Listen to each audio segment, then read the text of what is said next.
आता गणपतीला कृष्ण रूपात बघायचं म्हटलं की हा एक आर्टिस्टसाठी मोठा हे असतं चॅलेंज आहे.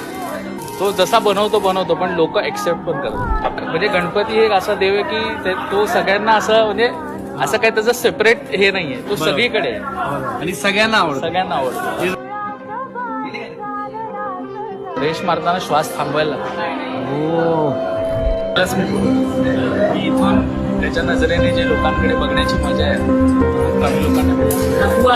आपण स्वतःला भाग्यवान समजायला मी तरी समजतो. पण वर आलो तेव्हा खाली कोणी नव्हतं आणि आता तुम्ही बघू शकता काय आपोआप गर्दी होते.